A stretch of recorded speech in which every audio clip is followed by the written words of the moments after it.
Hi, welcome back to Purple Tent. I'm glad that you could join me again. Today I want to talk a little bit about life is not a linear path.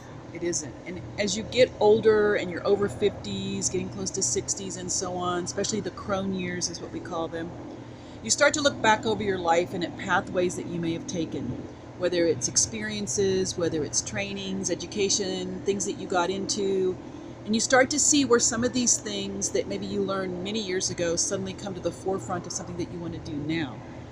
So I'm always a really big uh, proponent of getting as much education, skills, certifications, following all of the paths that you resonate with. Like I may see something coming up on an email that I never thought about, and I look at it, I'm like, oh my, I would like to learn how to do that. I don't know where it's going to go.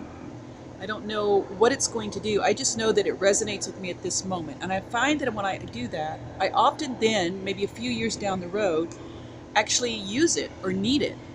And I'm glad that I did it. So I think one of the things as we get older is to look back on your life. What are some of the jobs you've held? What are some of the skills you've learned?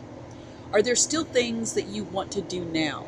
Like I've been a waitress, I've been a long distance operator, directory assistance operator, I've done Meals on Wheels for senior citizens.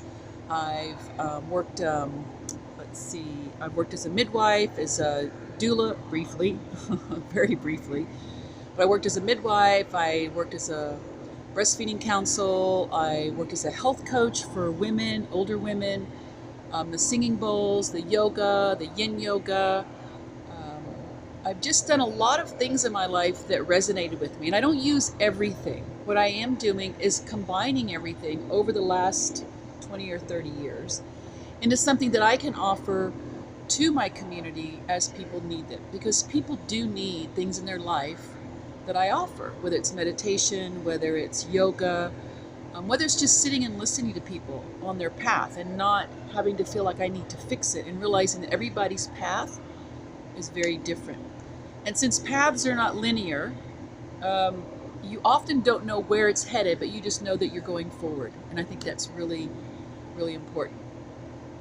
So I was listening to a meditation the other day, and one of the things that I liked, I'm thinking about getting it as a tattoo, is a quote. It wasn't really a quote, it was something that I got from the meditation, is, my biggest challenges are my greatest gifts.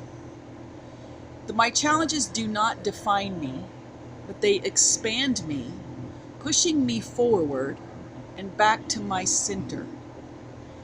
And I find that so true. Some of the things in my life that were the biggest challenges, the most heartbreak, the most sorrow, the most I don't understand why this is happening and I'm just there, are the things that have pushed me forward to do other things, to see life in a different way, to incorporate more people in my life that may have been going through the same things I have gone through.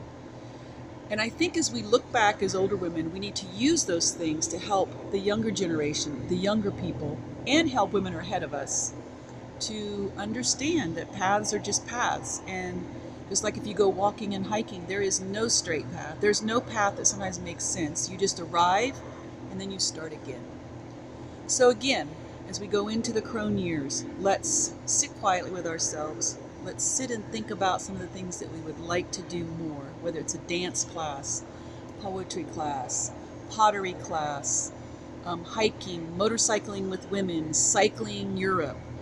Whatever it is, say, this is something I'm going to take the time to do, and then let's see what happens. It's amazing what the universe will bring to you. Anyway, have a great day. Peace out.